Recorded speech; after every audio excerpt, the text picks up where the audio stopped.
Welcome to the Project Mom Podcast. I'm your host, Emily Gorey, mom of a sweet baby girl and an ever-evolving entrepreneur. On this show, we will explore the intersection of motherhood and entrepreneurship. We will share stories of moms just like you and me with the goal of fostering community and comfort in knowing that we are not alone in our experiences. Please take a moment to subscribe to the podcast wherever you listen to ensure you get all the updated episodes and releases.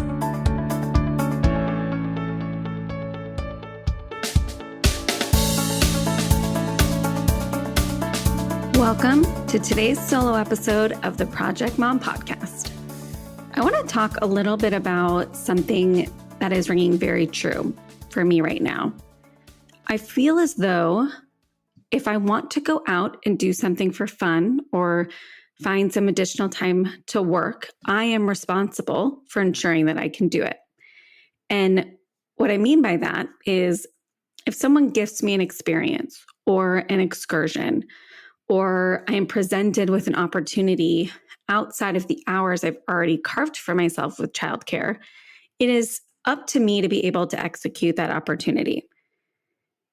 And I recognize, right, that this doesn't have to be true in every instance, and that is okay, right? And it is my responsibility to, stand up for myself and carve out this time for myself. But in order for us to change something that doesn't quite work for us, we must be aware of it, right? So that's what this topic is. I'm pondering out loud with you all where this reality sits and does it have to be true? So I'm bringing this interesting notion to the table today for you all to contemplate with me. This awareness started a few weeks ago when it was my birthday. I was gifted tickets to a concert, which is very thoughtful, right? It's an evening out with my husband. It would have been outside at the Radies Shell, which is a venue in San Diego, if you're not familiar, and it's beautiful, right? There's something about being outside in the evening on the San Diego Bay, listening to live music that I've really come to prefer in this season of my life. And don't get me wrong, right? We still love and do those jam-packed concerts of my 20s. And we will absolutely do that when Blink-182 comes to San Diego. But the thing that got me was that it was on me and not even really on my husband, who just got to benefit from this gift, really, right? It was on me to find the babysitter so I can enjoy my birthday present. It feels incomplete.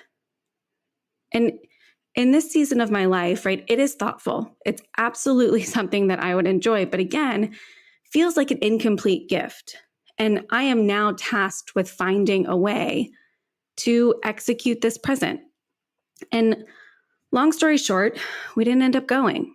I had to give back my birthday present to the gift givers, who, by the way, we were also attending with, because we couldn't find a babysitter, and not for the lack of trying, right? I spent the 2+ weeks that I knew about this concert navigating the sitter fiasco, and all 10+ people that we reached out to couldn't help us.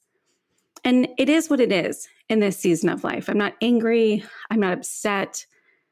Am I disappointed? Yes, absolutely. But really, I'm amazed and curious about how can we actually just make this better for moms, for parents, right? Even though it was my gift, the execution fell on me. And I feel it's the same with the efforts of people who are supporting new moms in the postpartum period, right? It's on us, the new mom, to tell them what we need and hope that they listen and support us in the way that we asked, right? We must have the mental load to think through what needs to be done in the near future, right? Whether that be laundry, bottle washing, dinner plans, grocery shopping, hold the baby so we can shower, etc. And then we have to dictate orders and tasks to get it done, right? The load is held by us. And I will say I was recently introduced to a service that functions very much like a registry for mom, and it allows people to gift a mom different services, which I love. And I guess about 70% of those gifts were experiences, massages, well-being type things, as well as doula services that you can hire for more support in those early days. I will say some were also meal services for like a week. And I did see some babysitting services on there that helped vet sitters, but didn't cover or have an option to cover any of the additional costs that are associated with hiring those sitters.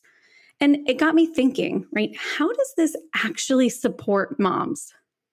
Yes, we get the hour massage, we get a therapy consultation on the dime of our friends, but we still have to navigate how to execute that support, right? We have to find someone to watch our new baby for that hour or navigate any dietary restrictions with the meal service because we're breastfeeding a sensitive tummy baby or in elimination mode, right? Doing all of this while learning and educating ourselves on how to be a mom to an infant.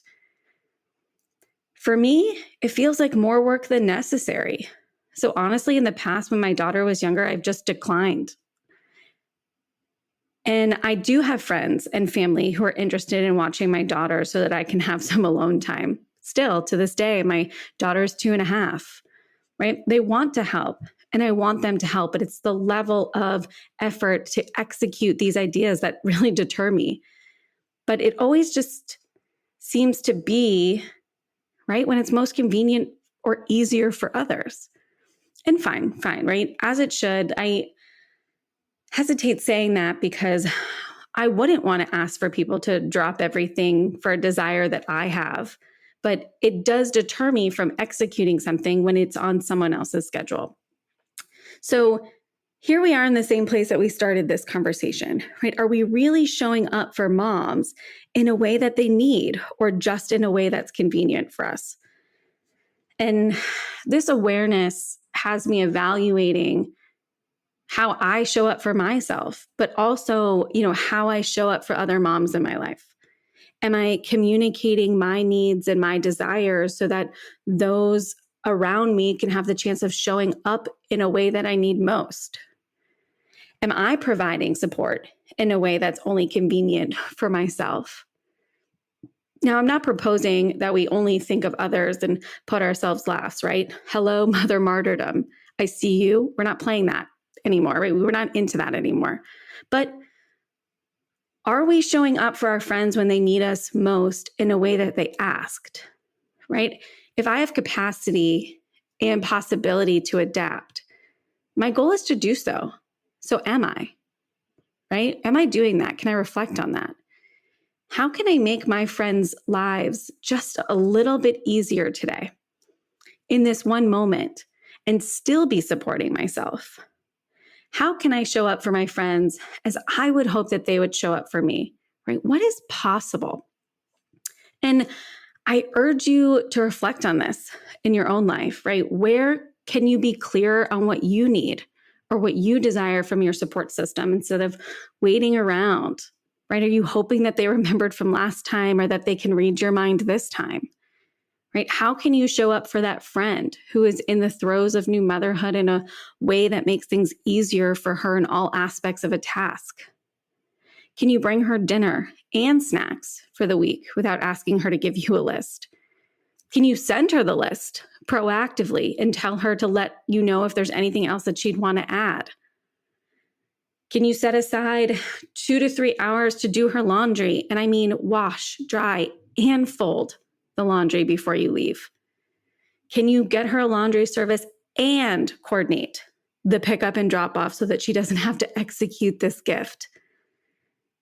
Right? I'd love to know, right? When you were in the throes of it, of this early motherhood postpartum period, what would have been helpful for you? What did you wish you would have seen but never received? Right? Were there any pieces of execution that got lost in the gifting? How can we slow down and think things through and see if we can make moms' lives just a bit easier today?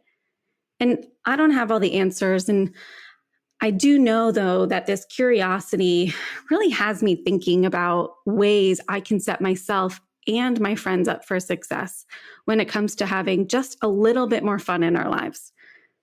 So I hope you all are enjoying season 2 of the Project Mom podcast.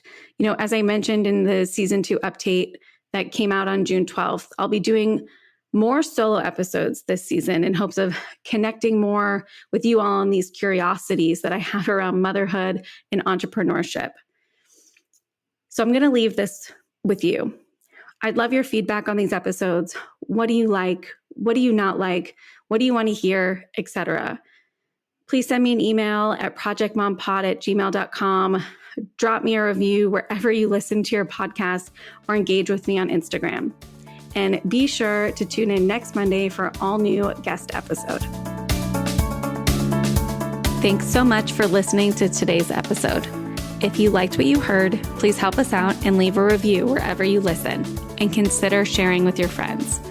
If you're interested in learning a bit more about the project or want to share your story, please visit our website linked in our show notes below.